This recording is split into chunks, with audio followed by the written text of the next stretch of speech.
Assalamualaikum warahmatullahi wabarakatuh.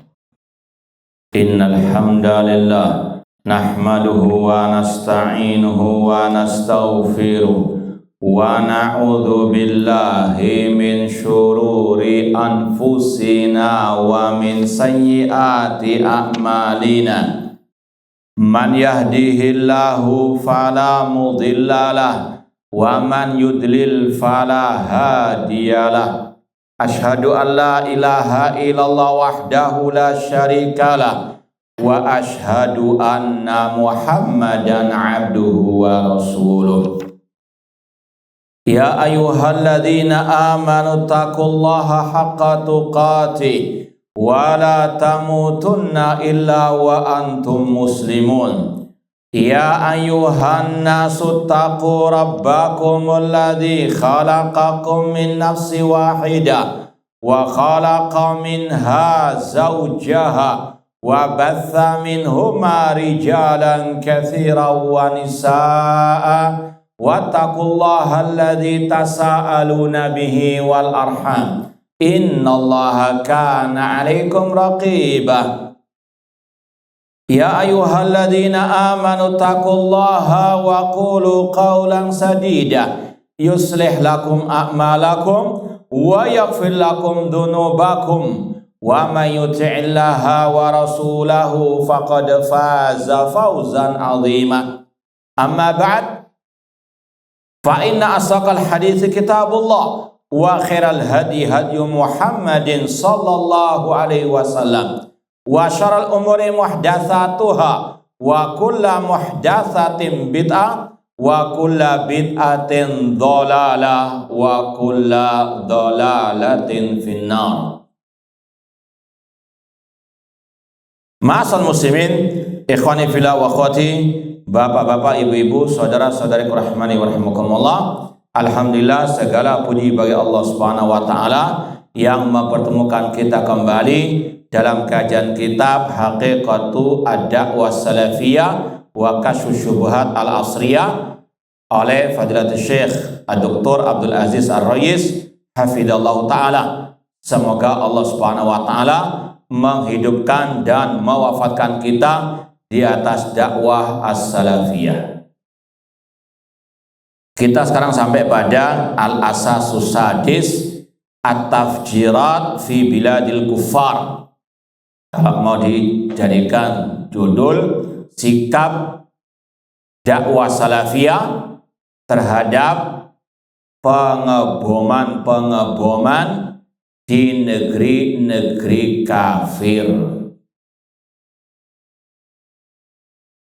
Sikap dakwah salafiyah terhadap pengeboman-pengeboman yang terjadi di negara kafir. Ini ada kaitan dengan sebelumnya tentang al-jihad. Dan insya Allah sudah kita sampaikan, jihad kata Syekhul Islam ada dua.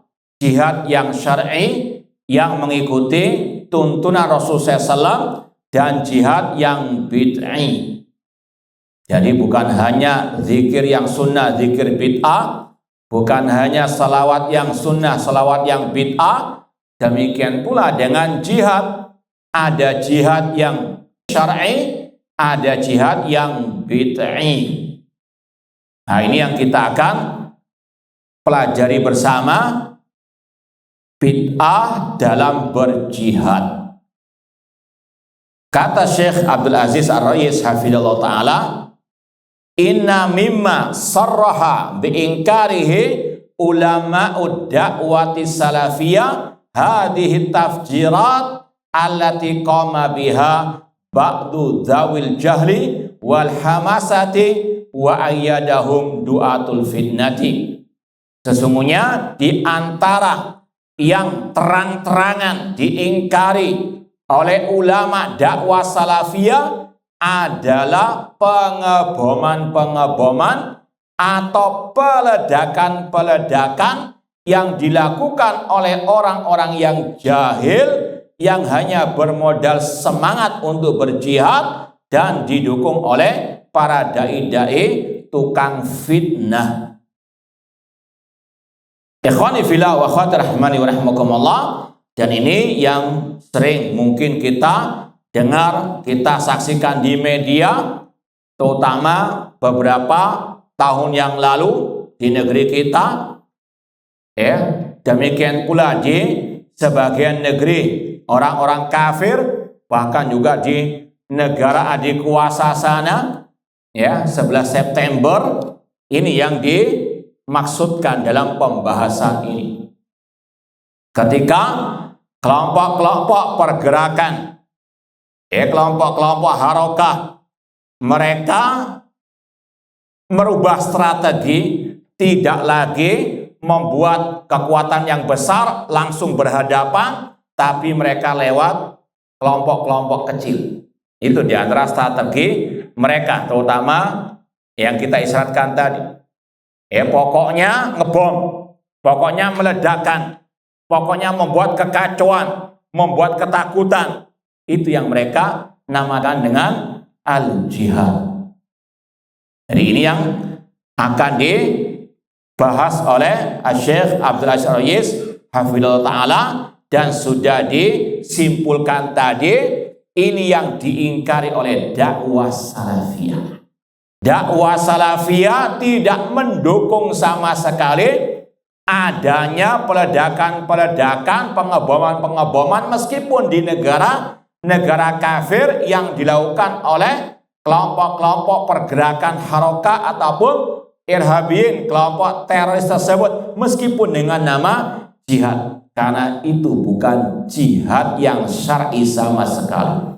Kalaupun dikatakan jihad, iya itu jihad, namun jihad yang bid'i, yang bid'ah. Kita baca selengkapnya fatwa dari ulama besar, faqihul ummah, ulama Ahlus Sunnah di abad ini yang sudah meninggal dunia rahimahullah, yaitu qala Syekh Al-Allamah Muhammad Ibn Utsaimin rahimahullah ta'ala. Beliau mengatakan, ulaika alladzina yulqunal mutafajjirati fi sufufin nas za'man minhum anna hadha minal jihad fi sabilillah wal haqiqa annahum asa'u ilal islam au isdadu nufratan minhu. Mereka yang meledakkan bom-bom, alat-alat yang mereka jadikan alat peledak di tengah-tengah kerumunan manusia, dan mereka mengklaim itu bagian dari jihad fisabilillah. Kata beliau, pada hakikatnya mereka merusak Islam, mencoreng nama Islam. Mereka membuat manusia lari atau tambah lari dari al-Islam. Ini pembahasannya mencakup semua negeri-negeri yang ada, baik negeri kaum muslimin, baik negeri kafir. Bahkan juga kalau kita baca fatwa beliau yang lain, beliau juga ditanya tentang kasus tragedi yang ada di Palestina, terutama tadi yang berkaitan dengan kelompok-kelompok harokah yang mereka ketika merubah strategi mereka nggak langsung membuat front besar menghadapi musuh, namun membuat kelompok-kelompok kecil. Bahkan individu pun tidak ada masalah. Yang penting meledakkan, ngebom, selesai sudah. Nggak dipikirkan apa maslahat dan mafsadahnya.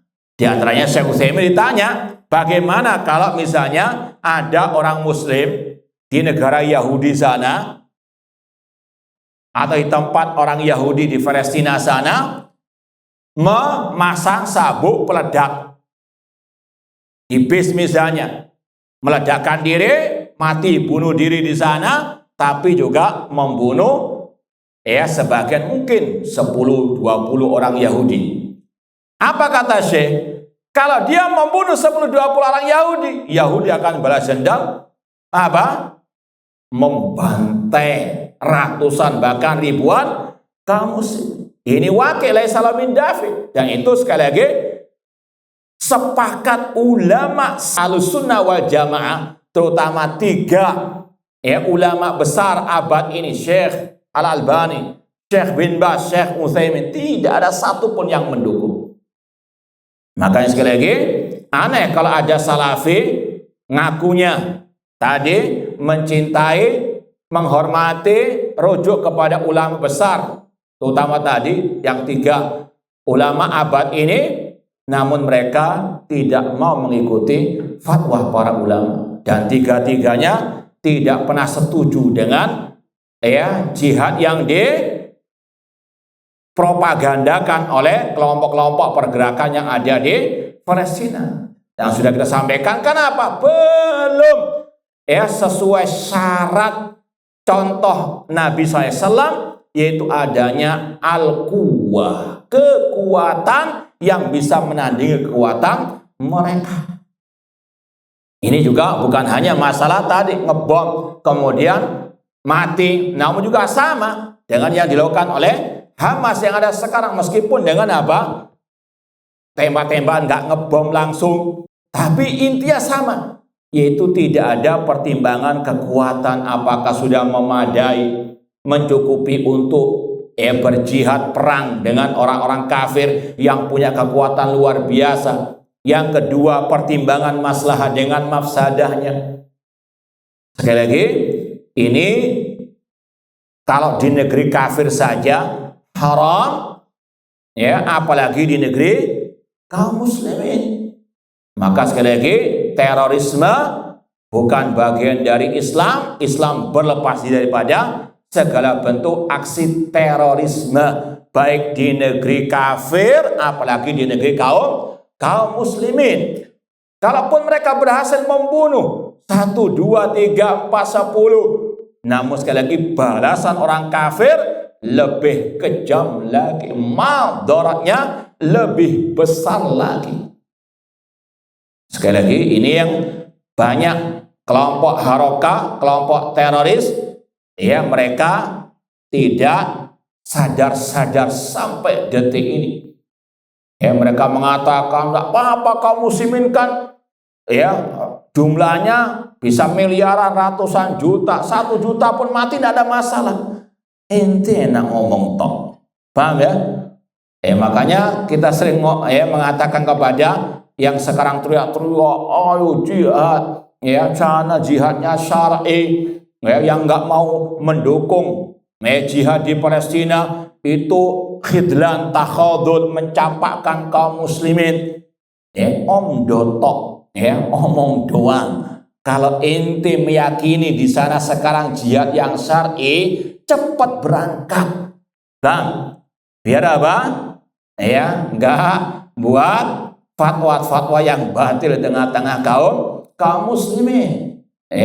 Sekali lagi, yang meyakini jihad di sana syar'i dengan Hamas, kita katakan silakan berangkat, jangan omong tok.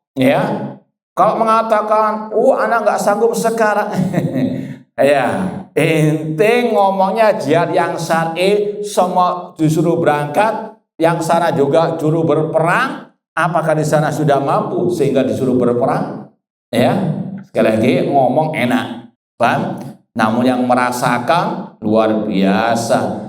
Bagaimana kepedihan, musibah, bala yang menimpa mereka akibat ulah segelintir kaum muslimin yang teriak-teriak jihad namun tidak mengikuti ajaran Rasulullah SAW dalam memperhitungkan kekuatan dan pertimbangan maslahat dengan mafsadah.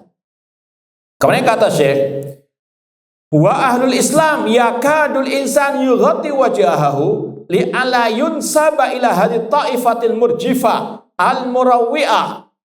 Hampir-hampir orang muslim itu malu menutup wajahnya biar tidak dinisbatkan kepada kelompok-kelompok tadi, teroris, kelompok-kelompok yang mencemarkan nama Islam. Islam dirusak namanya dengan apa? Perbuatan segelintir orang tersebut. Banyak orang-orang kafir lebih lari. Memang sebelumnya sudah lari, tapi lebih jauh lagi, lebih kencang lagi. Dulu mereka mencela Islam, apalagi ditambah dengan apa? Terorisme, semakin mereka menjadi-jadi. Na'udzubillahi min dzalik. Ini salah satu kerusakan yang ditimbulkan oleh perbuatan tersebut. Wal Islam bari minha, sedangkan Islam berlepas daripada perbuatan tersebut. Ya, contoh yang 11 September misalnya, gedung tabrak misalnya, terlepas dari konspirasi apa, tapi mereka mendukung perbuatan tersebut, ngacungi jempol, paham ya? Kalau kita enggak, ulama sejak awal munculnya perbuatan tersebut tidak pernah mendukung sama sekali. Di antaranya Syekh Mufti yang baru meninggal rahimahullah, Syekh Abdul Aziz Al-Syekh, sangat mengecam perbuatan tersebut. Kenapa? Bukan membela orang kafir, tidak, naudzubillah min dzalik. Ulama ahli sunnah mereka keras kepada orang kafir, tapi sesuai dengan jalur yang apa? Syar'i. Tidak mendukung perbuatan yang tidak syar'i. Di antaranya tadi, meskipun terbunuhnya orang kafir, kalau itu nggak sesuai dengan syariat, itu kemungkaran. Kalau orang harokan, pokoknya menyakiti, membunuh orang kafir, berpahala. Enggak, nanti akan ada dalilnya. Ada aturan mainnya. Bahkan bisa berdosa, bahkan ancamannya enggak masuk surga. Ini sekali lagi, agama Allah. Jangan pakai akal-akalan atau hanya sekedar perasaan semata. Kata beliau, wal Islam bari minha. Hatta ba'da an faradal jihad. Maka sahabatu yadhabun ila mujtama'il kuffar yaqtulunahum abadan illa bi jihadin lahu rayatun min waliyin qadirin alal jihad. Ini diantara alasan mengapa ulama dakwah salafiyah mengecam peledakan pengoboman tersebut. Kata Syekh Utsaimin di sini, bahkan ketika diwajibkannya jihad, terutama di kota Madinah, para sahabat nggak ada yang bergerombol 10 orang, mungkin 5 orang, lalu membunuh orang kafir, kecuali di bawah bendera pemimpin kaum muslimin yang memang sanggup untuk berjihad. Ada komando dari waliul amr, pemimpin kaum muslimin, terutama pada waktu itu Rasulullah SAW.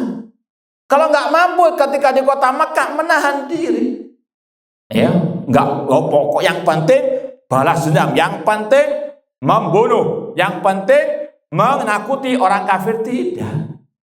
Menakuti orang kafir, namun dibalas dengan apa yang lebih kejam lagi. Ini sama saja, kata para ulama, memasukkan, menjerumuskan diri kepada kebid'ahan. Sedangkan Allah mengatakan wala tulqu biaidikum ila tahluka.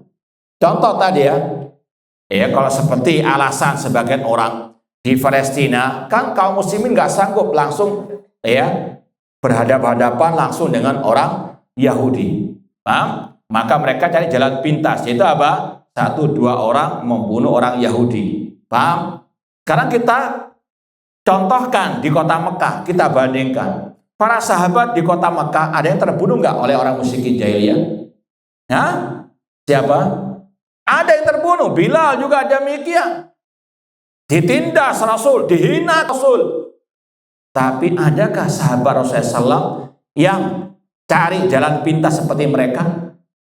Bisa enggak sahabat menculik Abu Jahal, Abu Lahab, disembelih, dibunuh? Bisa enggak? Sangat bisa. Namun apa yang mereka perbuat? Sabar. Sampai punya kekuatan.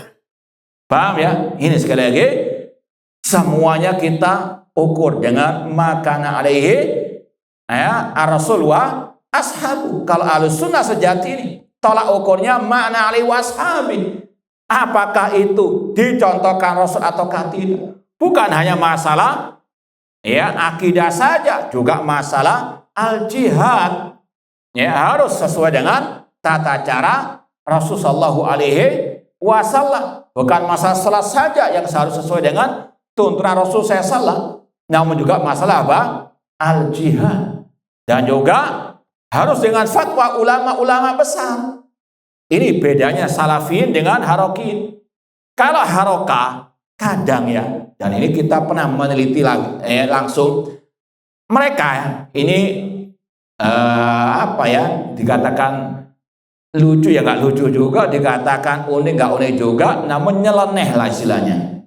Mereka dalam majalah-majalah mereka dulu, dalam majalah-majalah mereka itu, kalau dalam ruang fatwa kan ada pembahasan majalah itu bagian akidah, fikih, tafsir, hadis, ada fatwa. Itu fatwa masalah sholat mereka menukil dari Syekh bin Baz, masa Toharo Syekh Utsaimin. Tapi masalah jihad jangan pernah berharap merujuk kepada ulama-ulama tersebut. Adapun ahli sunnah tidak, mereka merujuk apalagi dalam masalah besar kembali kepada kibar ulama yang memang mereka di atas Al-Quran dan Sunnah dengan pemahaman para salafus as-saleh. Dan sekali lagi, 3 ulama besar abad ini, Syekh Abdul bin Baz, Syekh Al-Albani, Syekh Utsaimin, tidak pernah menyetujui sama sekali jihad dengan senjata di Palestina selama kekuatan kaum muslimin masih belum memadai. Dan semua orang tahu sekarang memang belum kuat kaum muslimin siapapun ya. Sekali lagi, ini bagi yang masih punya mata kepala dan mata hati yang sehat walafiat. Namun kalau yang sudah buta dengan hawa nafsu, ini beda lagi ceritanya. Intinya Syekh Utsaimin di sini mensyaratkan namanya jihad harus dengan komando pemimpin kaum muslimin. Dan ini memang syarat jihad ala Rasul. Dalam Sahih Bukhari, Rasul mengatakan innamal imam junnatun yuqatalu min waraihi. Sesungguhnya pemimpin kaum muslimin ini pemimpin yang real, pemimpin yang memang ada kekuasaannya, bukan pemimpin yang misterius seperti Khalifah ISIS. Itu misterius, gak semua orang bisa tahu di mana keberadaannya, misterius. Ya, ini bukan walil amr yang syar'i. Demikian pula walil amr yang syar'i punya kekuasaan, punya kekuatan. Bukan kelompok-kelompok pergerakan yang punya pemimpin tersendiri namun di dalam gua atau sembunyi di tempat-tempat terpencil, nggak punya kekuatan, nggak punya kekuasaan, nggak berhak untuk mengomandoi berjihad. Ya, kata Rasul, sesungguhnya imam adalah perisai yang kaum muslimin berjihad di belakangnya. Kemudian kata Syekh, amma hadal irhab fahuwa wallahi naksun alal muslimin. Adapun terorisme, maka itu demi Allah mencoreng nama Islam dan kaum muslimin. Dan ini kita rasakan banyak dampak negatifnya. Bahkan kita yang alhamdulillah terdepan dalam membantah terorisme, kita juga kena kena getahnya. Ya, karena mereka berjenggot, kita juga kena akhirnya sunnah Rasul terkena terkena dampaknya, memperoleh sunnah Rasul sallallahu alaihi wasallam, merusak nama Islam. Perempuannya bercadar, akhirnya kena imbasnya juga. Ini sekali lagi dampak negatifnya luar biasa. Uqsimu billah li'annana la najid nata'ijahu abada. Kata beliau, aku demi Allah enggak mendapati sedikit pun buah yang manis dari peledakan pengeboman tersebut. Contoh ya, tadi 11 September, apakah langsung runtuh Amerika, Yahudi? Bisa bangun yang lebih tinggi lagi. Seperti mereka di negeri kita kan ngebom tempat ibadahnya orang Nasara. Dikira setelah itu habis Nasara, malah dibangun yang lebih tambah dapat bantuan dari banyak. Naudzubillah min dzalik. Ini sekali lagi nggak ada faedahnya. Yang ada dampak negatif bagi kaum muslimin. Naudzubillah min dzalik. Bal huwal akas fihi tashwihu sum'ah. Bahkan di dalamnya tadi kebalikannya buah yang pahit yang dirasakan oleh kaum muslimin. Walau annana salaknal hikmah seandainya kita mengikuti jalan yang benar, fattaqainallah, kita bertakwa kepada Allah. Di sini Syekh memberikan solusi, jalan keluar seandainya tidak ada jihad dengan pedang. Seandainya kaum muslimin belum mampu menguruskan pedang senjata menghadapi orang kafir, masih banyak jalan yang lain untuk apa? Mengembalikan kejayaan umat. Dengan apa? Fattaqainallah, bertakwa kepada Allah. Mana dalilnya? Antum kalau baca surat Ali Imran, coba lihat Ali Imran 120, in tasbiru wa tattaqu la yadurrukum kaiduhum syai'a. Seandainya mereka bersabar, bertakwa, maka makar-makar musuh tidak akan memadorotkan mereka. Kalau ada yang mengatakan masa menghadapi orang kafir hanya dengan sabar, dengan takwa, naudzubillah min dzalik. Ini Allah yang mengatakan, yang menurunkan pertolongan Allah. Allah yang maha tahu apa jalan yang terbaik bagi kaum muslimin. In tasbiru, kalau kalian belum punya kekuatan, sabar. Jangan apa? Tadi tergesa-gesa menguruskan senjata melawan orang kafir. In tasbiru, bersabar. Namun apa? Bertakwa. Bersabar bukan santai-santai, bukan tidak ada kiat yang lain, ada, namun sesuai dengan syariat Allah. Bertakwa. Takwa dalam artian melaksanakan ketaatan kepada Allah di atas cahaya Allah, mengharapkan pahala dari Allah, meninggalkan maksiat kepada Allah di atas cahaya dari Allah, dalam rangka takut azab Allah. Ini janji Allah. Bahkan dalam ayat 125, coba lihat 125, kalau tadi 120 Ali Imran, 125 Allah juga mengatakan in tasbiru wa tattaqu wa ya'tukum min fawrim hadza yumdidkum rabbukum bi khamsati alafin minal malaikati musawwimin. Jika kalian bersabar, sama. Jika bersabar, bertakwa, musuh mengepung kalian, Allah akan menurunkan bala bantuan berupa 5.000 malaikat yang diberi tanda oleh Allah. Apakah Anda tidak percaya dengan janji Allah? Naudzubillah min dzalik. Dan inilah yang memang merupakan apa? Fakta di lapangan. Mereka nggak percaya dengan firman Allah. Mereka nggak membenarkan firman Allah. Mereka inginnya apa? Pakai akal-akalan mereka, hawa nafsu mereka, perasaan mereka. Nggak mengikuti kalau Allah wa qala. Nggak percaya mereka. Masa cuma sekedar takwa, masa cuma apa? Belajar dan mengajar, naudzubillah min dzalik. Harus ada pergerakan. Kita dari rumah ke sini bergerak. Betul enggak? Naudzubillah min dzalik. Itulah sekali lagi orang-orang yang hanya pakai akal-akalan semata. Kemudian kata beliau, fattaqainallah, kita bertakwa kepada Allah fi anfusina, dalam diri kita. Wa aslahna anfusana, kita memperbaiki diri. Innallaha la yughayyiru ma biqaumin hatta yughayyiru ma bi anfusihim. Allah tidak akan merubah nasib suatu kaum sampai mereka merubah diri mereka. Makanya Imam Ibnu Qayyim rahimahullah menyebutkan dalam kitab beliau Zadul Ma'ad, tingkatan jihad. Dan insya Allah sudah pernah kita sampaikan di sini. Sekedar tombongan tuh. Siapa yang bisa menyebutkan 4 tingkatan jihad ala Ibnu Qayyim rahimahullah? Nah, karena hawa-hawanya kadang jam 10 ini mulai.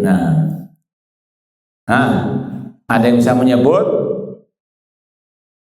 4 saja secara global tingkatan jihad yang disebutkan oleh Imam Ibnu Qayyim dalam Zadul Ma'ad. Itu nanti ada perinciannya.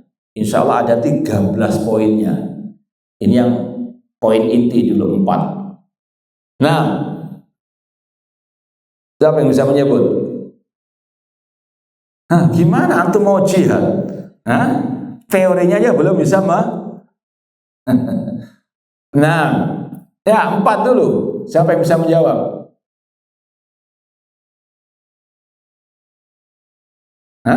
Nggak ada. Baik, kita husnuzon saja. Masih Belum panas. Baik. Yang pertama, jihadun nafsi. Jihad melawan diri sendiri. Ini ada 4 poinnya. Terserah antum. Antum kasih 1A, 1B, 1C, 1D. Jihadun nafsi. Jihad melawan diri sendiri. Dengan apa? 1A, belajar ilmu agama. Yang kedua, mengamalkannya. 1C, mendakwahkannya. Dan yang 1D, bersabar di atasnya. Ini tingkatan yang pertama. Ini yang dimaksud oleh Syekh Muhammad bin Utsaimin. Sebelum jihad melawan orang kafir di medan peperangan, ini harus dilewati dulu, jihadun nafs. Terutama tadi al-ilmu, belajar ilmu agama, biar tahu siapa lawan, siapa kawan. Bagaimana jihad yang syar'i, apa syarat-syaratnya, belajar dulu. Imam Bukhari mengatakan al-ilmu qoblal qawli wal amal. Ilmu sebelum berucap dan sebelum beramal. Makanya kata Syekh Muhammad bin Utsaimin, kita aslahna anfusan, kita perbaiki diri kita. Dengan apa tadi? Ilmu, amal, dakwah, dan as-sabar. Kemudian jihad yang kedua, jihadus syaitan. Jihad melawan setan. Ada 2 poinnya. Dengan ilmu, keyakinan, dan kesabaran. Ilmu atau keyakinan dan kesabaran. 1A. Ilmu, 1B, 2A, 2B, 2A dengan ilmu atau keyakinan, 2B dengan apa? Kesabaran.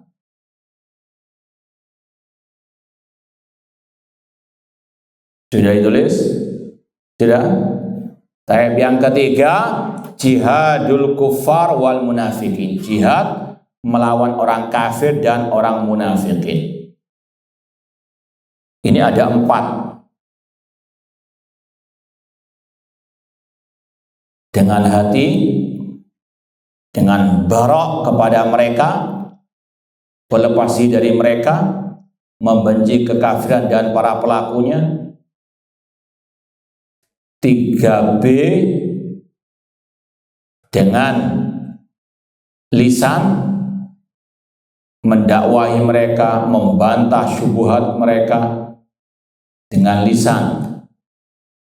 Atau kalau sekarang juga sama dengan tulisan.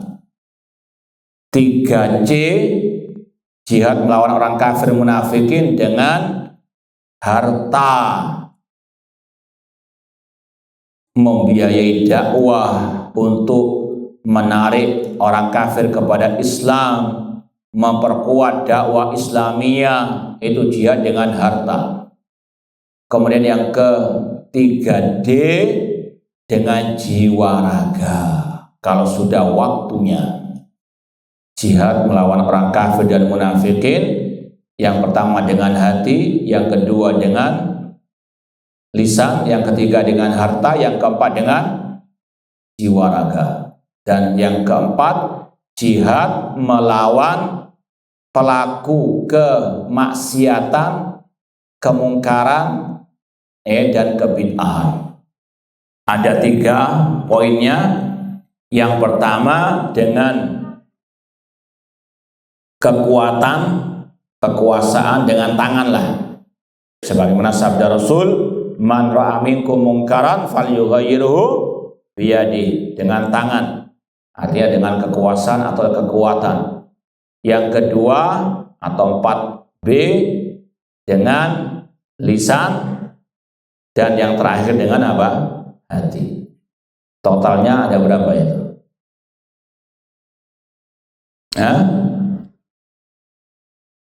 Ada berapa? 13. Nah, jadi intinya ikhwani fillah wa akhwat rahimani wa rahimakumullah, jihad tidak selalu identik dengan pedang. Banyak tingkatannya.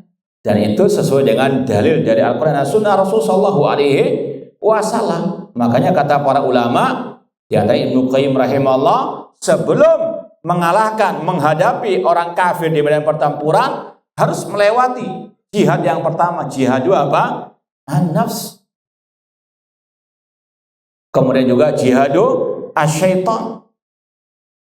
Kalau belum bisa mengalahkan jihadun nafsi atau menghadapi dirinya sendiri, bagaimana dia akan mengalahkan yang di luar, yang di dalam dirinya saja masih belum bisa apa? Dia kalahkan. Makanya dalam perang Uhud, kekalahan pertama Rasul karena apa? Ya, sebagai sahabat tidak mengindahkan apa? Perintah Rasul, saya salah.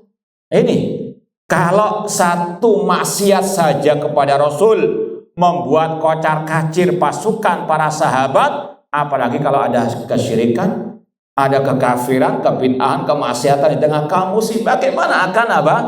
Menang, akan jaya. Makanya kalaupun sekarang belum waktunya jihad dengan senjata, ini ada cara yang lain. Bertakwa kepada Allah, memperbaiki diri.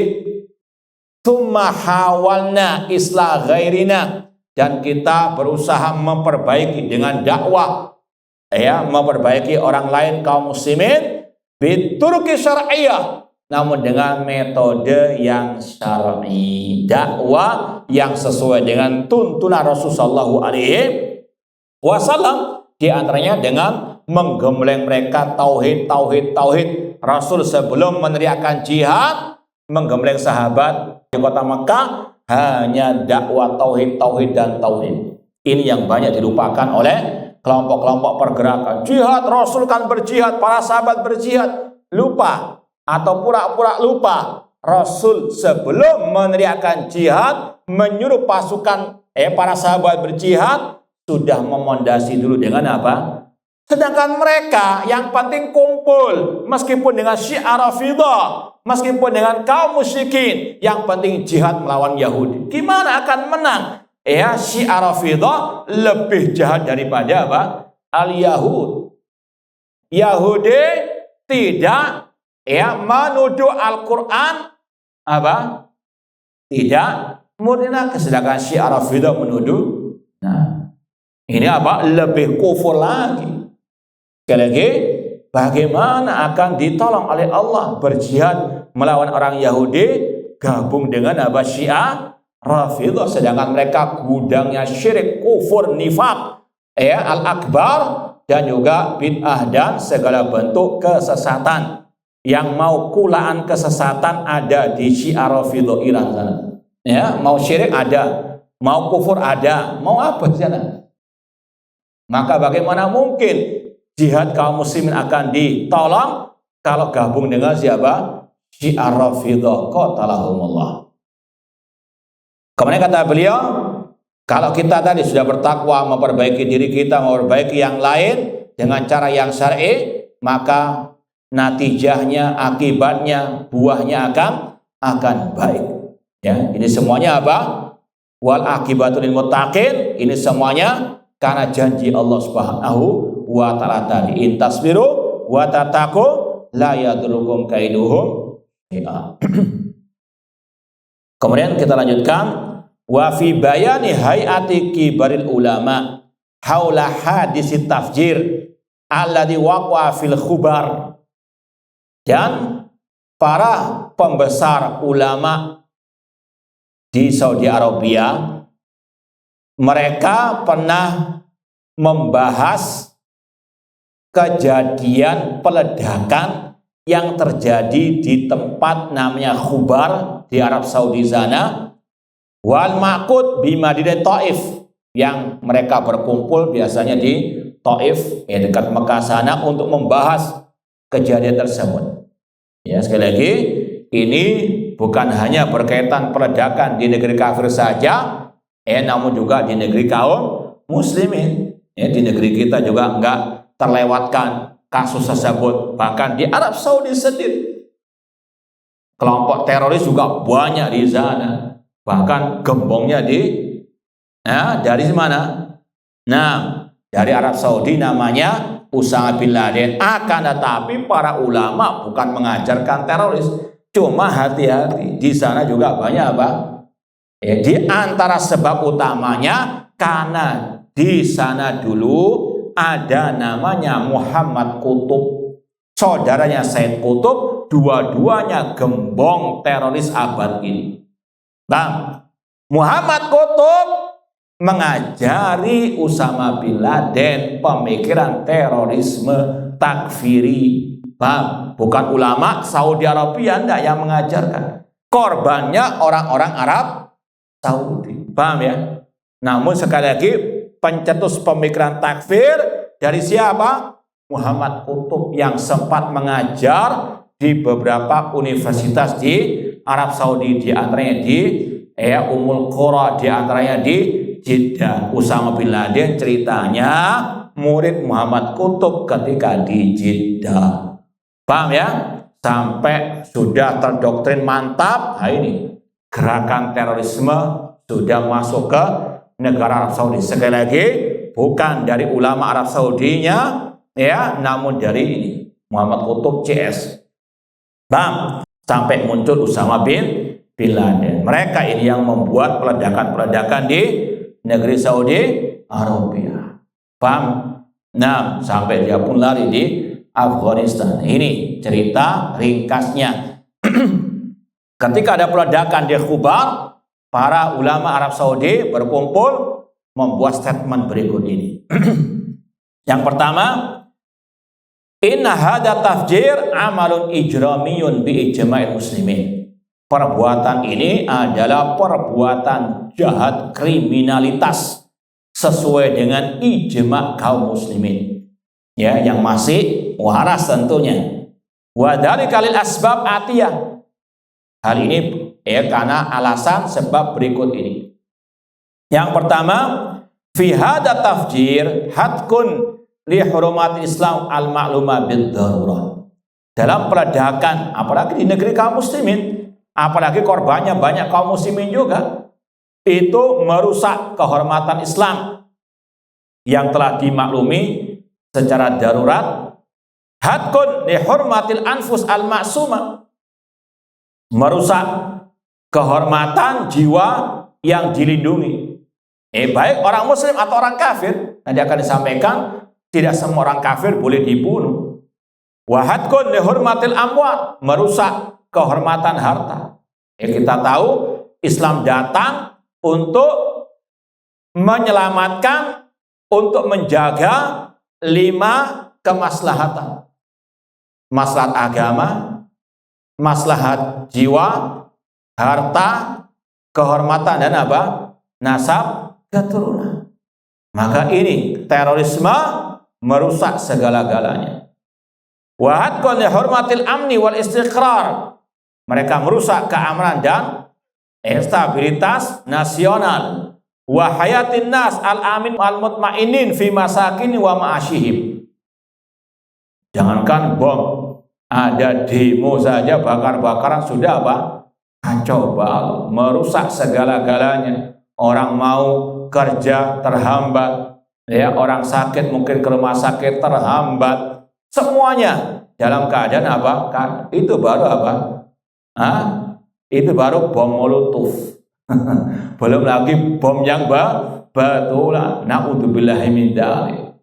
Sekali lagi, ini yang harus disampaikan kepada umat Islam berlepas daripada segala bentuk terorisme. Yang kedua, anna nafsal ma'sumah fi hukmi syariat Islam ya kullu muslimin. Sekarang dibahas jiwa yang dijaga darahnya dalam syariat Islam. Itu yang pertama, setiap muslim. Orang muslim haram darahnya. Rasul mengatakan la yahillu damu mri'in muslimin illa bi ihda salasin.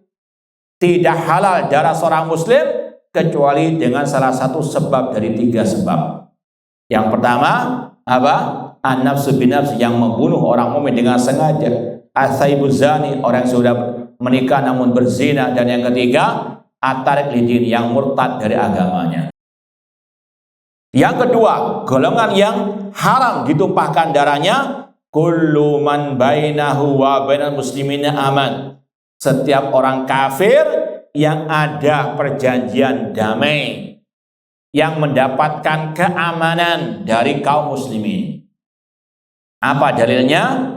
Yang pertama, firman Allah, wa may yaqtul mu'minan muta'ammidan fajaza'u jahannam khalidan fiha wa ghadiballahu alaihi wa la'anahu wa adalahu adzaban azima. Barang siapa membunuh orang mukmin dengan sengaja, balasannya neraka jahanam kekal selama-lamanya. Allah murka kepadanya dan Allah melaknatnya dan Allah sediakan baginya azab yang besar. Ini ancaman bagi yang menumpahkan darah muslim tanpa hak. Yang kedua, dalil tentang membunuh orang kafir. Tadi orang mukmin, sekarang orang kafir enggak boleh dibunuh, kecuali yang ikut berperang, yang turun di medan pertempuran. Selain itu haram. Di antara di sini, wa qala subhana fi haqqi dzimmi fi hukmi qatil khata. Allah berfirman tentang hak orang kafir dzimmi. Ya, kalau kita ringkas, orang kafir secara global ada 4. Kafir azimmi, yang dia tinggal di negeri muslim dengan membayar jizyah kepada pemerintah kaum muslimin, kafir zimmi. Yang kedua, kafir al-musta'man atau musta'min, orang kafir yang tinggal di negeri kafir yang sedang berperang dengan kaum muslimin, namun dia kalau dijamin keamanannya oleh pemerintah kaum muslimin, maka ini juga haram dibunuh, musta'min atau musta'man. Yang ketiga, kafir mu'ahad, orang kafir yang tinggal di negeri kafir, tapi antara negaranya dengan negara kaum muslimin ada perjanjian damai. Bedanya apa dengan yang musta'man tadi? Paham enggak pertanyaannya? Enggak. Apa bedanya? Yang musta'man ini, dia ini orang kafir yang tinggal di negeri orang kafir yang sedang berperang dengan negeri kaum muslimin. Ketika dia datang ke negeri kaum muslimin, dapat jaminan keamanan dari pemerintah atau dari individu. Itu namanya kafir apa? Musta'man, yang mendapatkan jaminan keamanan. Paham ya? Adapun yang mu'ahad, dia ini orang kafir yang tinggal di negeri kafir, tapi negerinya dalam perjanjian damai dengan negeri kaum muslimin. Paham? Paham bedanya? Coba apa bedanya? Nah, yang mu'ahad dan musta'man. Ahsanta. Nah, kalau yang mu'ahad,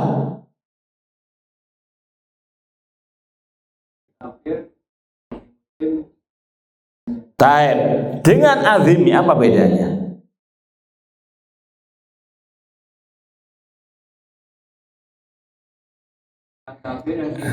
Iya, ada sekedar tombong ngantuk saja.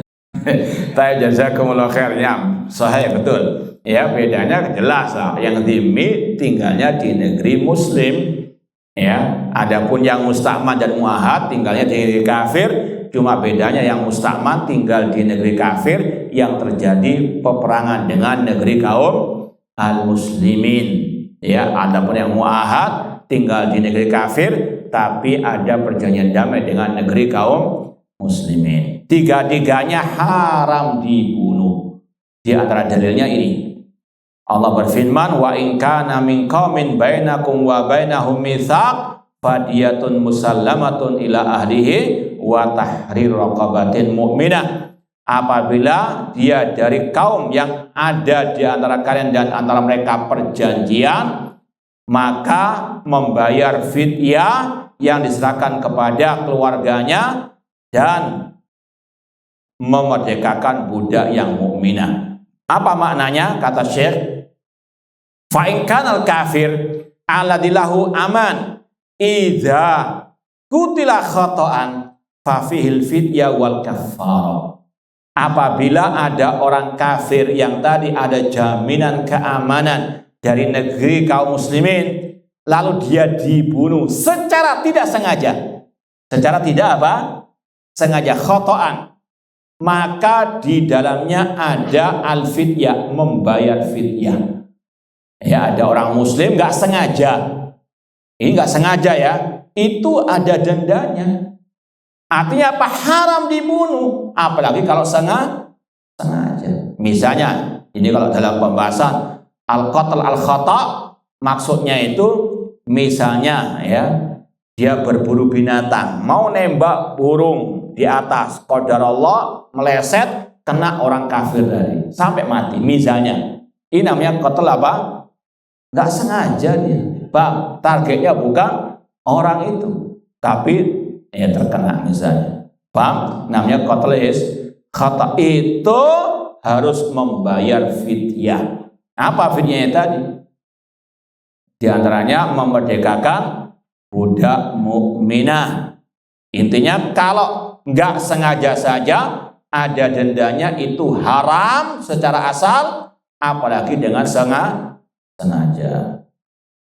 Pakai faidah kutila amdan, bagaimana kalau dia dibunuh secara ya sengaja? Fa innal jarima takunu a'dham, maka kejahatannya, dosanya lebih besar. Wal ismu yakun akbar. Wa qassaha an Rasul sallallahu, dan Rasul bersabda, man qatala mu'ahadan lam yarah raihatal jannah. Barang siapa membunuh orang kafir mu'ahad, dia tidak akan mencium bau surga. Rawahul Bukhari. Ini sekali lagi ancaman bagi kelompok teroris yang melakukan peledakan. Kalau orang kafir, turis asing misalnya dibunuh, ancamannya nggak mencium bau surga, apalagi membunuh orang muslim, apalagi yang dituduh kafir murtad tanpa hak. Ini luar biasa, dosanya lebih lagi. Fala yajuzu ta'arrud limusta'manin bi'adha, tidak boleh mengganggu sedikit pun orang kafir musta'man tadi dengan gangguan apapun, lisan, tulisan, ataupun dengan tangan. Fadlan an qatlihi, apalagi sampai membunuhnya. Fi misli hadil jarimatil kabirana kra, apalagi dengan cara tadi peledakan, pengeboman, seperti yang terjadi bom Bali 1, bom Bali 2 dan seterusnya, haram. Sekali lagi, ini Islam sangat berlepas dari apa? Perbuatan tersebut. Wa hada wa'idun syadid, ini adalah ancaman yang sangat berat.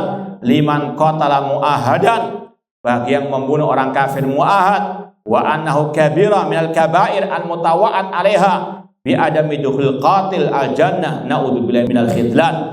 Dan itu termasuk dosa besar yang pelakunya diancam tidak masuk surga. Salisan, penjelasan yang ketiga dari para ulama tersebut, innal majlis yubayyin tahrima hadal amal al-ijrami fa innahu yubayyin lil alam anal Islam bari min hadal amal. Sesungguhnya majlis para ulama ini menjelaskan haramnya perbuatan jahat kriminal ini, untuk juga menjelaskan kepada semua yang ada di dunia ini bahwasanya Islam berlepas diri daripada perbuatan-perbuatan teroris tersebut. Wa hakada kullu muslimin yu'minu billahi wal yawmil akhir bari minhu, dan setiap muslim yang beriman kepada Allah dan hari akhir berlepas diri juga dari perbuatan tersebut. Wa innama huwa tasarrufun min sahibi fikrin munharif, terorisme itu muncul dari perbuatan orang-orang yang memiliki pemikiran yang sesat, yang menyimpang, wa aqidatin dhalah, dan yang memiliki akidah yang sesat. Ini sekali lagi penjelasan ulama dakwah salafiyah, keras, tegas, jelas, nggak pelin-pelan, nggak mencela-mencela, nggak abu-abu, namun keras, tegas, dan jelas, agar apa? Umat sadar itu perbuatan yang merugikan Islam dan kaum muslimin. Fahuwa yahmil ithmahu wa jurmahu, maka orang itulah yang ngebom, yang meledakkan, yang membawa dosanya, menanggung dosanya. Fala yuhtasab amaluhu alal Islam wala alal muslimin, dan tidak boleh perbuatan terorisme dinisbatkan kepada Islam dan kaum muslimin al-muhtadin, bihadil Islam, yang mereka masih berpegang dengan pedoman Islam, petunjuk Islam, al-mu'tasimin bil kitab was sunnah wal mutamassikin bihablillah al-matin. Wa innama huwa mahdu ifsadin wa ijramin ta'bau syariatu wal fitrah. Perbuatan terorisme tersebut itu murni pengerusakan dan kejahatan yang syariat Islam berlepas diri dan fitrah manusia yang selamat tidak mengakui perbuatan tersebut. Dan di sini ada sedikit referensi yang mungkin bagi para penuntut ilmu agama, terutama yang bisa bahasa Arab, untuk bisa memilikinya. Apa di antaranya? Kata Syekh Walil Mazid Raji kitab Al-Burhan Al-Munir fi Dhahdi Syubhat Al-Takfir wa Tafjir.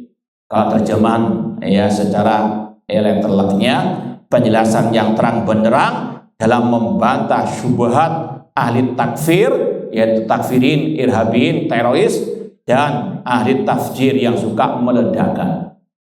Syekh Abdul Aziz Rayis ini termasuk yang spesialis dalam membantah kelompok haroka, kelompok teroris, mirip dengan Syekh Abdul Malik Ramadhani Al-Jazairi yang masih ada di Indonesia sekarang, yang ceramah keliling terutama di Jawa dan sekarang masih ada di Surabaya, dan kemarin ada daurah juga di Roja. Itu dua masyayikh yang kita tahu persis bagaimana karya-karya mereka, kajian-kajian muhadharah mereka itu membantah kelompok takfiriyin, harokiyin, di antaranya di sini Syekh Abdul Aziz Rayis. Dan lebih spesial lagi ada kitab beliau yang berikutnya, wa kitabi Tabdid Kawashifil Anid fi Takfiri Lidalutit Tauhid. Buku ini membantah buku gembong-gembong teroris abad ini yang dijuluki Abu Muhammad Al-Maqdisi. Dia punya buku judulnya Al-Kawashif Al-Jaliyah fi Kufri Daulah Saudiyah, menyingkap kekafiran Saudi Arabia, oleh Abu Muhammad Al-Maqdisi, dan sudah diterjemahkan dalam bahasa Indonesia oleh gembong teroris Indonesia juga yang sudah divonis hukuman mati namun belum dieksekusi. Judul bahasa Indonesianya Arab Saudi atau Saudi Arabia di mata Al-Qaeda. Paham ya? Tapi yang lebih tadi, kalau dikatakan lucu ya nggak lucu, dikatakan unik ya nyeleneh ya. Ini Abu Muhammad Al-Maqdisi, gembongnya teroris ketika Al-Qaeda lagi naik daun. Paham? Makanya tadi apa judulnya yang bahasa Indonesia? Arab Saudi di mata Al-Qaeda. Ada bukunya di rumah ada. Abu Muhammad Al-Maqdisi ini mengkafirkan negara Arab Saudi. Ketika muncul ISIS, paham? Mereka kan berseteru, Al-Qaeda dan ISIS. Abu Muhammad Al-Maqdisi mengatakan ISIS Khawarij. Paham itu? Loh, dia siapa kalau nggak Khawarij? Paham ya? Ini maling teriak, ini alil bidah, nggak punya otak, paham? Ya, dia mengkafirkan Saudi Arabia. Apakah bukan Khawarij? Mbahnya Khawarij. Paham? Kenapa kok mereka memvonis ISIS Khawarij? Karena kalah apa? Saingan. Paham ya? Karena ISIS lebih apa? Lebih frontal lagi. Paham tuh? Nah, ini sekali lagi yang harus antum pahami dalam dunia terorisme. Ya, dan sekali lagi virus mereka sudah merasuk dalam di negeri kita. Ya, dan kita tetap harus waspada meskipun sekarang mereka masih tiarap. Jangan dikira sudah nggak ada. Paham? Pemikiran mereka masih bergentayangan. Dan itu yang Rasul sabdakan. Kullama dhahar kuti. Kata Rasul, kelompok Khawarij, apapun namanya, ISIS, Al-Qaeda, kata Rasul, kalau mereka sudah muncul akan diputus. Dan itu sedekah Rasul SAW yang kita saksikan di negeri kita. Ada bom Bali 1 muncul, hilang, bom Bali 2 muncul lagi, dan seterusnya. ketika muncul terputus. Nanti suatu saat muncul lagi, harus waspada. Itu semuanya, baik penuntut ilmunya, orang awamnya, demikian pula aparat keamanannya, harus ya, sekali lagi, mereka belum hilang, mereka belum musnah, mereka masih istilahnya tiarap, pemikiran mereka masih bergentayangan ya, dan Rasul mengatakan la yazalun yakhrujun hatta yakhruja akhrum ad-dajjal. Senantiasa mereka akan muncul sampai yang terakhir muncul bersama Dajjal. Ini sekali lagi yang harus apa? Kita sampaikan kepada umat. Maka tetap pembahasan akidah, manhaj, terutama membantah kelompok khawarij teroris, tetap harus disampaikan meskipun sudah nggak seviral dulu lagi. Paham? Namun sekali lagi itu yang Rasul ingatkan, ketika mereka muncul diputus, dan seterusnya. Baik. Ma'asal muslimin, ikhwani fillah wa akhwati rahimani wa rahimakumullah. Intinya dalam dakwah salafiyah, jihad harus sesuai dengan syariat Islam, tuntunan Rasulullah SAW, tidak sama dengan jihadnya kelompok teroris. Makanya sungguh dusta kalau dakwah salafiyah dinisbatkan kepada terorisme atau terorisme dikatakan ada hubungan dengan dakwah salafiyah. Dakwah salafiyah berlepas diri dari terorisme. Ya, dusta kalau ada yang mengatakan dakwah salafiyah itu gerbangnya teroris. Bahkan ini kita dengar juga dari mantan salafi. Paham ya? Buat rumus sendiri. Ya, mantan salafi yang katanya dulu belajar kepada Syekh Muhammad bin Utsaimin, membuat rumus. Ya, awalnya mentahdzir, membid'ahkan, nanti mentakfirkan, nanti membom. Paham? Ya, kurang lebih bahasanya seperti itu. Paham? Intinya apa? Dituduh dakwah salaf itu gerbangnya apa? Terorisme. Kaburat kalimatan takhruju min afwahihim iyakuna illa kadzibah. Sungguh besar yang muncul, yang keluar dari mulut mereka, tidaklah mereka berkata kecuali dusta. Ahlakahullah. Ya, semoga Allah segera membinasakannya karena merusak dan menuduh dengan tuduhan dakwah ya salafiyah dengan tuduhan-tuduhan yang dusta. Naudzubillahi min dzalik. Gimana, lanjut apa cukup? Kita ya karena ada delay qadar Allah, waktunya agak luas sedikit. Nah, hikmahnya jilid ada saja. Baik. Biasanya kan kita langsung cabut. Nah, sekarang masih ada waktu yang agak luang. Kita lanjut atau soal jawab atau tutup atau gimana? Terserah tuh. Lanjut. Terserah apa itu ya? Lanjut ya. Baik. Lanjut tidurnya atau? Bismillah. Al-asasus sabiq. Pondasi yang ketujuh dari dakwah salafiyah, as-sam'u wa ta'atu liulatil umuril muslimin walau fusaqan. Wajib mendengar dan taat kepada pemimpin kaum muslimin meskipun fasik. Dan ini yang hampir rata-rata ada dalam kitab-kitab akidah salaf. Antum pelajari Usul Sunnah Imam Ahmad, ada bab ini. Antum pelajari kitab Syarh Sunnah Imam Muzani, ada pembahasan masalah ini. Syarh Sunnah Imam Barbari, ada pembahasan yang satu ini. Akidahnya Imam Bukhari, ada pembahasan ini. Hampir rata-rata ada. Ini menunjukkan pentingnya pembahasan yang satu ini, dan ini juga sebagai garis pemisah, pembeda antara dakwah salafiyah dengan dakwah al-harakiyah.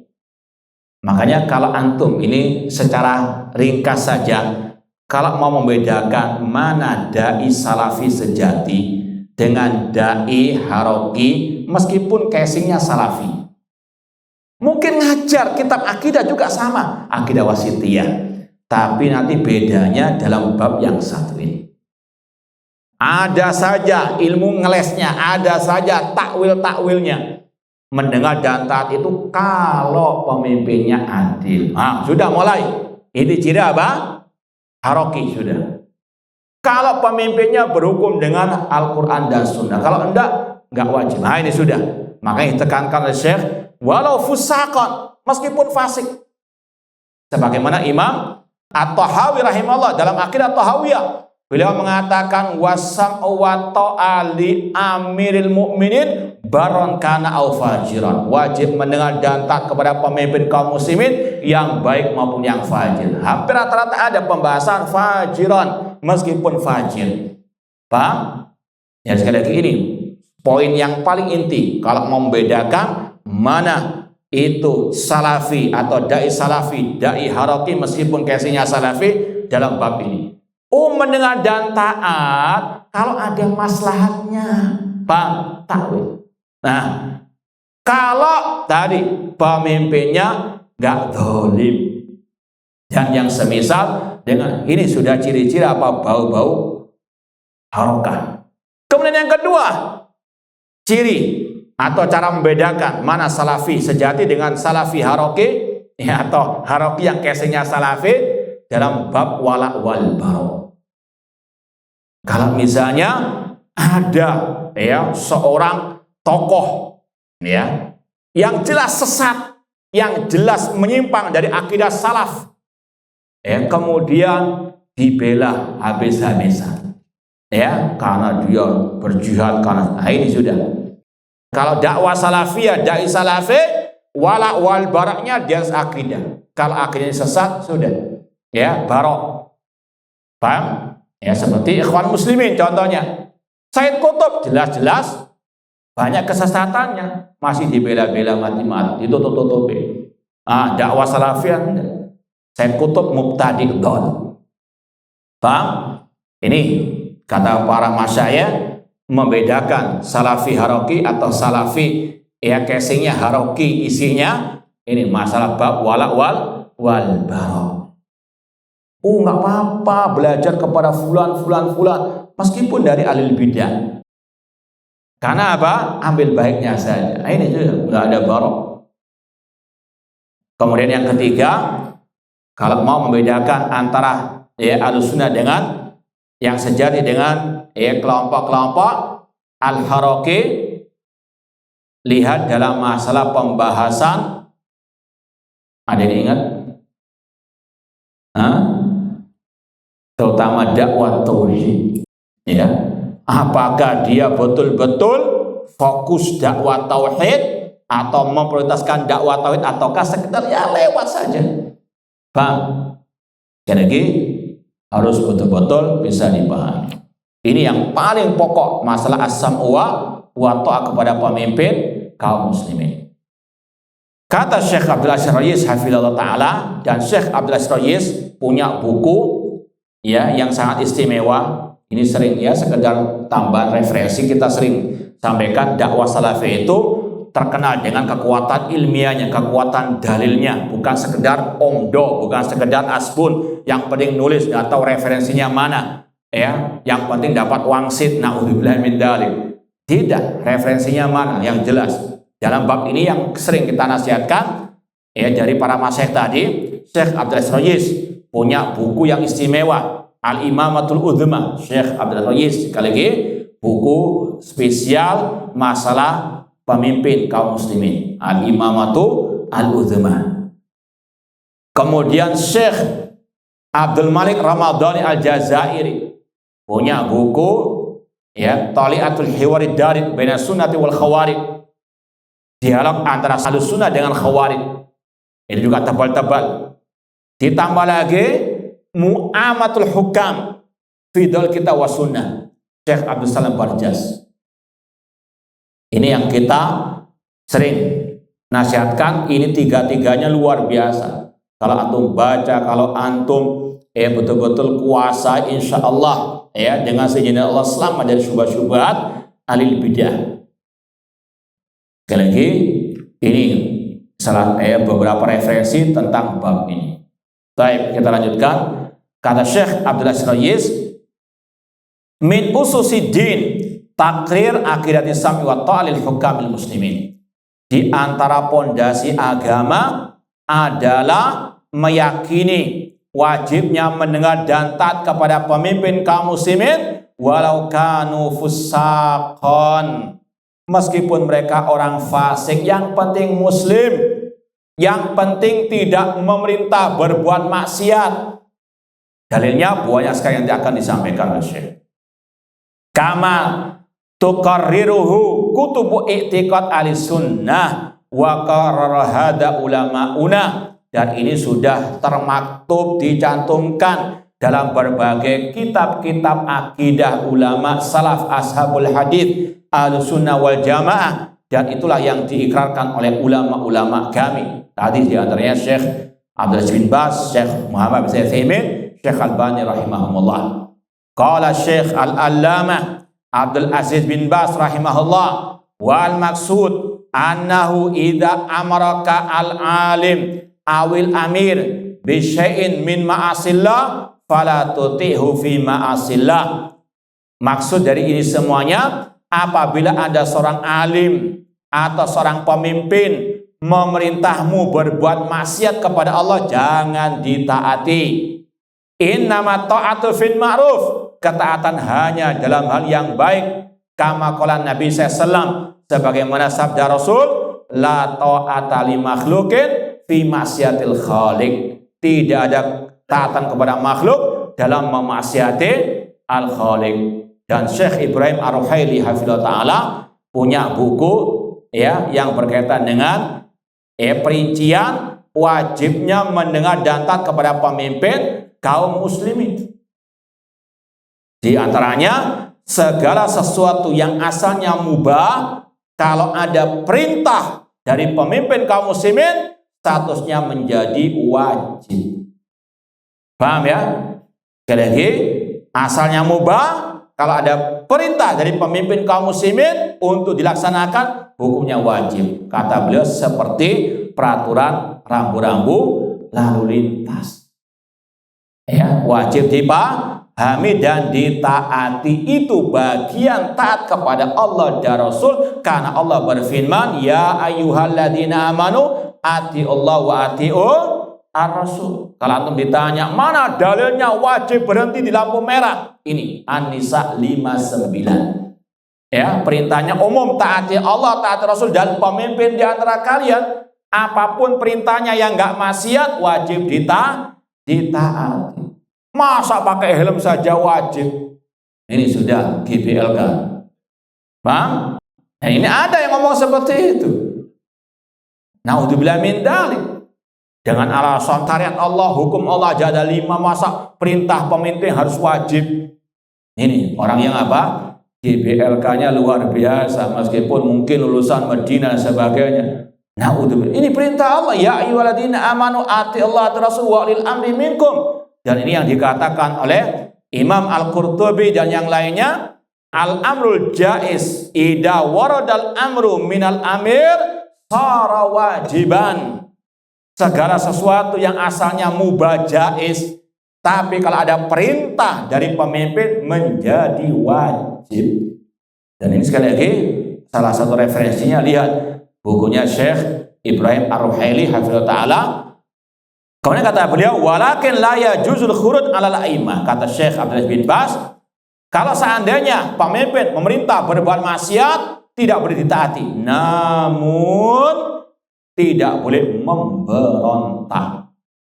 Ini juga bantahan kepada kelompok ahlul bidah yang mengatakan kita itu hulatut ta'ah, ekstremis dalam mentaati pemimpin. Naudzubillahi min dzalik. Kalau kita ekstremis, nggak mengatakan nggak boleh taat ya dalam masalah maksiat. Naudzubillahi min dzalik. Namun inilah sekali lagi sebagian orang yang sudah katanya mengaku ahlussunnah, namun pemikirannya masih harokah. Ya, dengan mengatakan, dengan menuduh kalau kita ngomong seperti ini dituduh apa? Hulatu atau naudzubillahi min dzalik.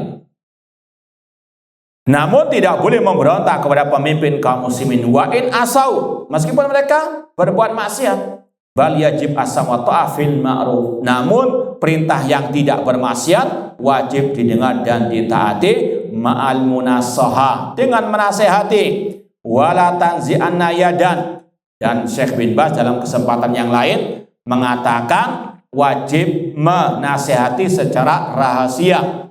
Beliau mengatakan laisa min manhajis salaf at-tashhir bi uyubil wulad. Bukan termasuk manhaj salaf mengumbar aib pemimpin, wa dzikru dzalikal manabir, dan menyebutnya di atas mimbar-mimbar. Ini manhaj salaf yang sebenarnya. Wala tanzi'anna yadan an ta'atin. Dan sedikit tambahan, dan Syekh Abdul Malik Ramadhani yang kita sampaikan tadi ketika daurah di Roja kemarin itu luar biasa membahas, ya, judul bukunya Tariqatu as-salaf fi nusi salatin wa dawi syaraf. Metode salaf dalam menasihati pemimpin. Dan luar biasanya beliau membawakan 20 syubhat kurang lebih yang membolehkan menasihati di hadapan umum, dan beliau bantah dengan bantahan yang ilmiah. Ini sekali lagi, inilah jalannya salaf. Maka bagi para dai-dai yang ngaku salafi, apalagi yang sudah gelar doktor, kalau mengkritik pemimpin di hadapan umum, ngoco, bercermin. Ini jalan salaf. Kalau Anda mengaku salafi, ini jalannya salaf. Menasihati dengan cara apa? Rahasia. Paham dong? Namun sekali lagi, inilah fakta di lapangan. Ada orang-orang yang sudah menyimpang dari manhaj salaf, terutama dalam menasihati pemimpin kaum muslimin, caci makian, kata-kata tidak ada kewajiban kepada pemimpin kalau itu nggak ada maslahatnya, dan seterusnya. Rasul SAW bersabda, "Alal mar'i asam wa ta'a fil mansyati wal makrah wa fima ahabba wa kariha ma lam yu'mar bi ma'siyatillah fa in umira bi ma'siyatillah fala sam wa la ta'a." Wajib bagi setiap muslim mendengar dan taat kepada pemimpin dalam keadaan dia semangat atau tidak, dalam keadaan dia suka atau tidak, selama tidak diperintah berbuat maksiat. Jika diperintah berbuat maksiat, tidak ada kewajiban mendengar dan taat. Misalnya ada 10 perintah, yang 3 maksiat, yang 7 tidak maksiat. Maka apa? Yang 3 ini saja yang nggak boleh ditaati. Yang 7 tetap wajib ditaati. Jangan gagal paham. Kalau ada 3 maksiat, 7 taat, gak boleh taati semuanya karena ada maksiatnya. Bukan.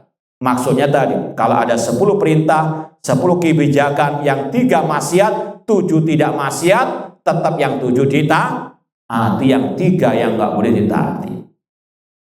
Kemudian Rasulullah SAW bersabda lagi, "Man ra'a min amri syai'an min maksiatillah falyakrah ma ya'ti min maksiatillah wa la yanzi'anna yadan min ta'atin." Barang siapa yang melihat dari pemimpinnya sesuatu dari maksiat kepada Allah, dia wajib membenci maksiatnya, namun tidak boleh mencabut ketaatan kepadanya. Kalau kita mengatakan wajib mendengar dan taat meskipun dia zalim, bukan berarti kita melegalkan kezalimannya. Paham ya? Jangan gagal paham. Bukan berarti kita nggak mengingkari kemungkaran, kedzalimannya. Kita ingkari. Cuma caranya bagaimana? Dengan hati. Imam Ahmad rahimahullah ketika ditanya oleh sebagian orang yang ingin memberontak kepada pemimpin pada waktu itu. Wah Imam Ahmad, sekarang ini fitnahnya luar biasa besarnya. Apakah boleh kita memberontak? Kata beliau, alaikum bil inkar fi qulubikum. Wajib bagi kalian mengingkari dengan hati. Itu yang disyariatkan, bukan dengan menguruskan apa? Pedang. Dan kata beliau, wala tasfiku dimakum. Jangan kalian menumpahkan darah kalian.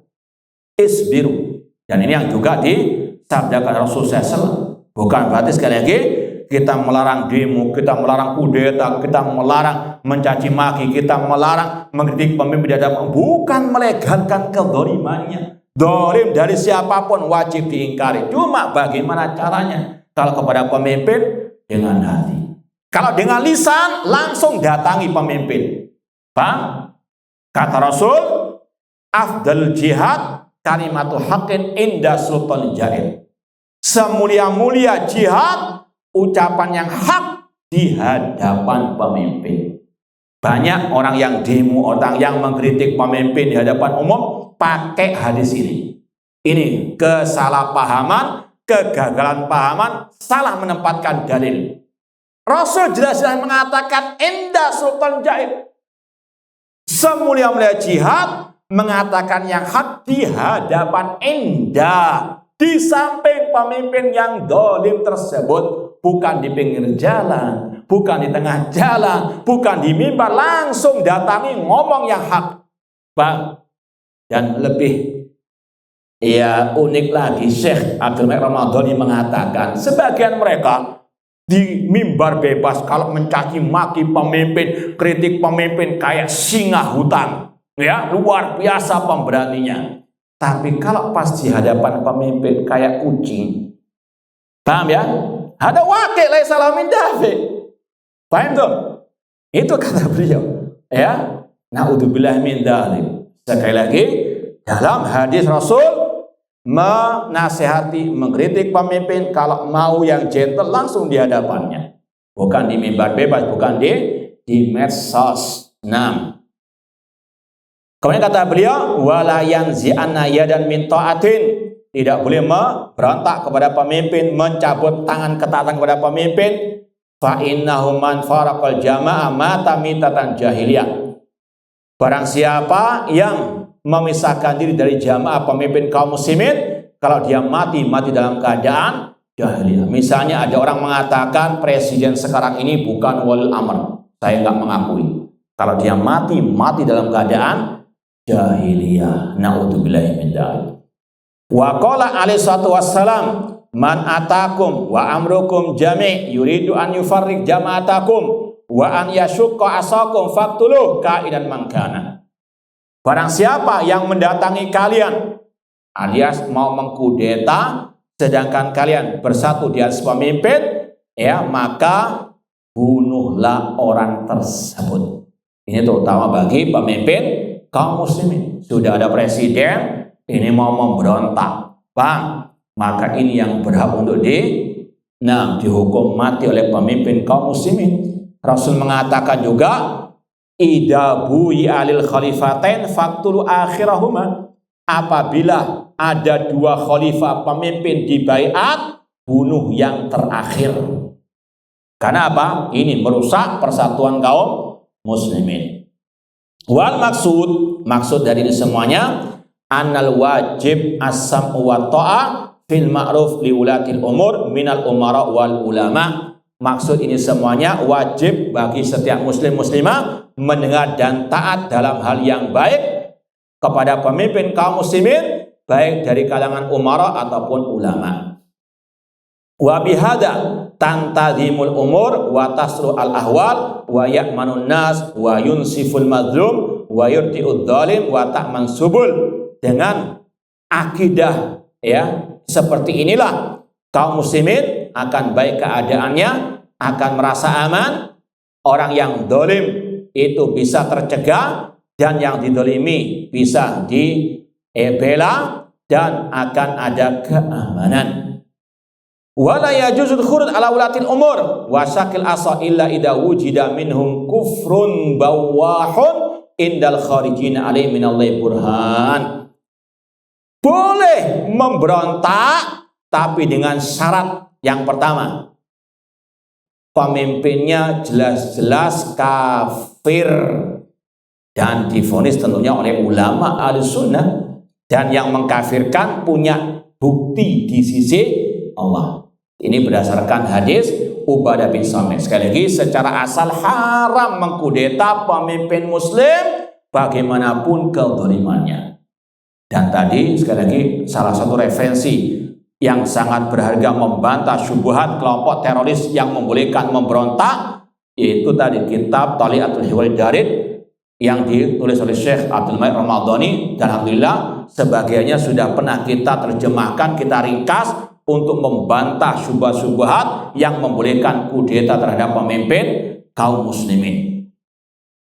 Kata beliau, boleh memberontak kepada pemimpin dengan syarat pemimpinnya jelas kafir. Tentunya tadi yang menvonisnya ulama, bukan yang ngelama. Kemudian kata beliau, wa yastati'un bi khurujihim an yanfa'ul muslimin. Syarat yang kedua, kalau memberontak itu pertimbangan kemaslahatannya lebih banyak, lebih besar. Ya, hitung-hitungan yang ahlinya, ulama dan ahli-ahli dalam militer misalnya, kalau diberontak apakah tambah ruwet, apakah tambah rusak, ataukah tambah lebih baik, ini pertimbangannya. Tapi syarat yang pertama harus terpenuhi dulu. Syaratnya apa? Pemimpinnya murtad, kafir misalnya. Kemudian wa an yuzil dzulma wa yuqimud daulatan salihah. Ya, memberi manfaat bagi kaum muslimin. Amma idza kanu la yastati'una falaysa lahum khuruj. Kalau mereka enggak sanggup mengkudeta, tidak ada kewajiban untuk mengkudeta walau ra'a kufran bawahan, meskipun pemimpinnya kafir, kalau enggak punya kekuatan tidak boleh memberontak. Ini syarat yang ketiga, harus kaum muslimin punya kekuatan, kemampuan. Li'anna khurujahum yadurun nas wa yufsidul ummah. Kalau nggak punya kekuatan, kemampuan, pemberontakan akan banyak merusak daripada memperbaiki. Wa yujibul fitnah, dan mendatangkan fitnah, wal qatl bighairi haq. Walakin idza kanat indahumul qudrah wal quwwah ala an yuzilu hadzal walil kafir fal yuzilu wal yadau makanahu. Dan syarat yang keempat, harus sudah siap penggantinya yang lebih baik. Jadi ada 4 syaratnya. Kalau kita urutkan, pemimpinnya jelas kafir atau murtad. Paham ya? Siapa yang berhak mengkafirkan? Para ulama. Yang kedua, syaratnya harus punya kekuatan, kemampuan. Ini yang sering kita isyaratkan, yang kita contohkan. Jangan sampai pemimpin yang kafir punya pesawat tempur, jet tempur, sedangkan yang memberontak hanya punya gerobak tempur. Paham ya? Bisa nggak kira-kira? Ini sekali lagi jangan dipelesetkan. Masa ada gerobak tempur? Ini sekedar apa? Perumpamaan. Jangan pura-pura nggak waras gitu aja. Nah, intinya masal muslimin ikhwani fillah wa akhwati rahimani, syarat yang ketiga tadi pertimbangan maslahat dengan mafsadah. Kalau diberontak, misalnya diberontak, kemudian hanya mungkin yang rusak gerbangnya istana misalnya, kemudian diganti dengan yang lebih baik, maka silahkan. Syaratnya pertama tadi jelas kafir, murtad. Kalau dolim boleh enggak? Pemimpinnya korupsi boleh enggak dikudeta? Pemimpinnya berbuat maksiat boleh enggak dikudeta? Ijma' salaf tidak boleh, haram selama muslim bagaimanapun kezalimannya. Syarat yang keempat tadi harus ada apa? Jangan sampai sudah selesai kudeta bingung nyari sopo jadi penggantinya. Ya? Siapa yang mau jadi pengganti? Rebutan nantinya. Bang, ini yang harus ditegaskan, harus sudah siap ada penggantinya yang lebih baik. Nah, kemudian kata beliau, maka nahu waliyan salihan yunafid amrallah fa'alim dalik idza wajadu kufran bawan indahum minallahi burhan wa indahum qudrah ala nasil haq wa ijadil badil salih. Ini kesimpulannya tadi, kalau pemimpinnya kafir kemudian ada kekuatan, dan kalau mau ditambahkan yang ketiga tadi, pertimbangan maslahat atau kemaslahatan yang lebih banyak daripada madaratnya, dan ada penggantinya yang soleh. Wallahu ta'ala a'lam. Insyaallah kita lanjutkan pada pertemuan yang akan datang. Kalau ada pertanyaan seputar pembahasan, tafadhalu. Kalau tidak ada pertanyaan, jangan dipaksakan. Bismillah.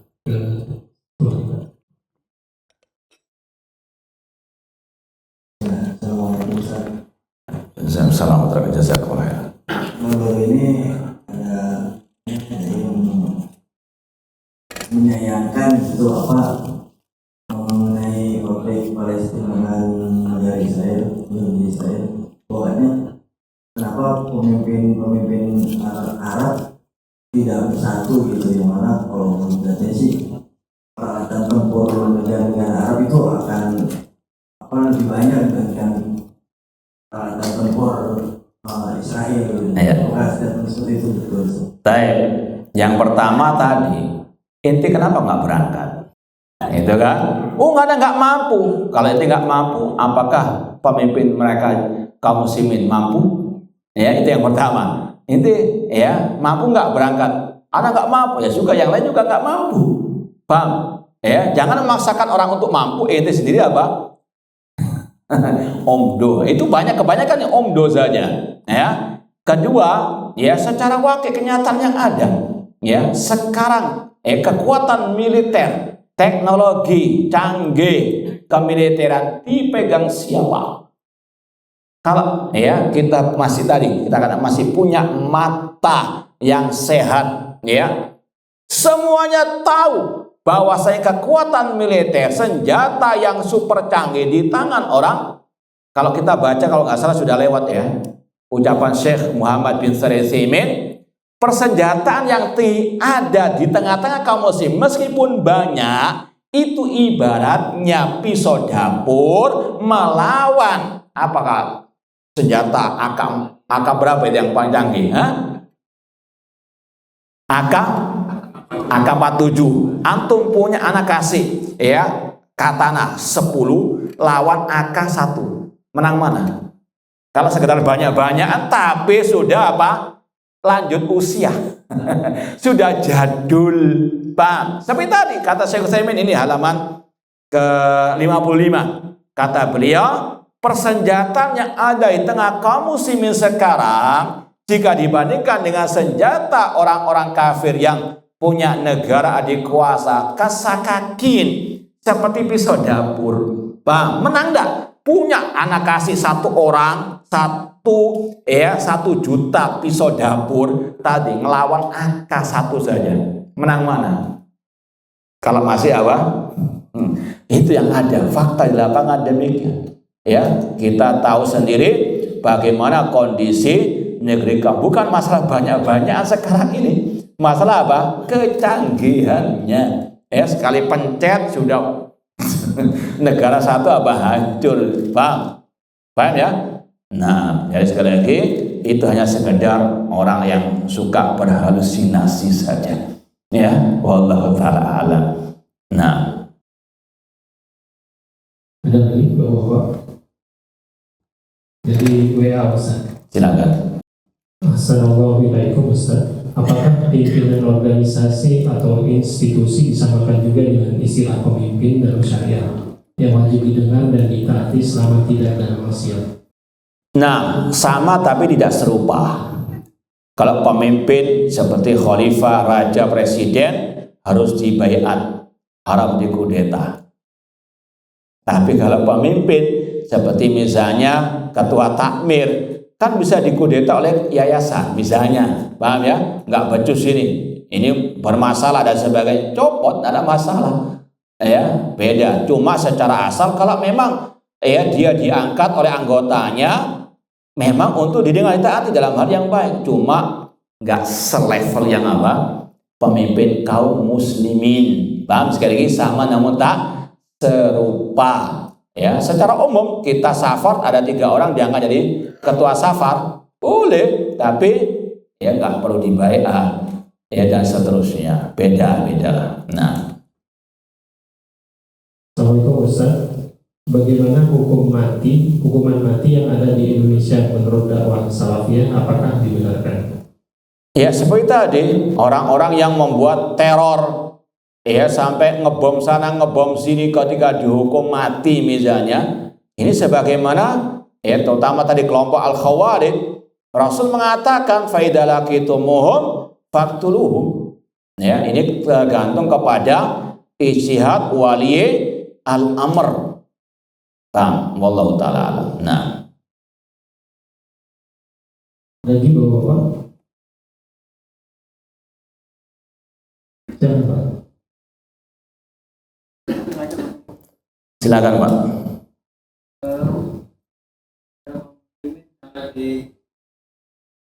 Wajib untuk menasihati pemimpin secara sembunyi-sembunyi. Tapi kalau menurut pengamatan saya agak sulit untuk menemui pemimpin secara langsung, karena tentunya dia mempunyai prosedur dan orang-orang yang tidak mudah juga untuk mendapatkan izin. Iya. Kira-kira menyikapi hal itu kondisi seperti itu. Syukur. Nah, sekarang kalau ada orang fakir miskin niat haji, nggak punya uang, gimana caranya Pak? Apa sikapnya Pak? Hah? Hah? Apakah istilahnya masuk ke pesawat secara ilegal biar sampai ke sana? Anda nggak bisa mencari jalan apa? Pintas. Kalau sudah nggak mampu ya sudah gugur kewajiban. Allah mengatakan fattaqullaha la yukallifu nafsan illa. Ini semua syariat Islam terikat dengan fattaqullaha mastata'tum. Di antara jihad tadi. Kalau nggak mampu ya sudah, nggak wajib sekarang. Sabar. Nah, sama dengan tadi.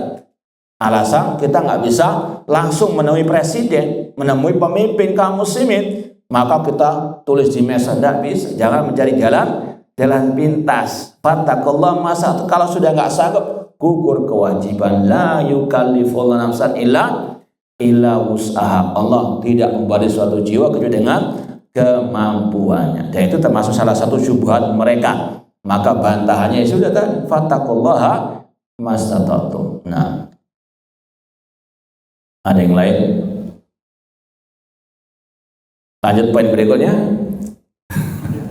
Silakan.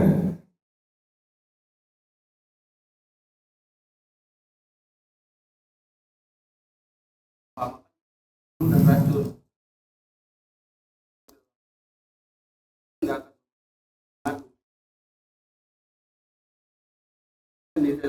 madu menjadi racun.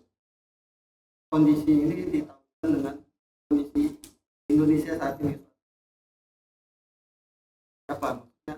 Apakah karena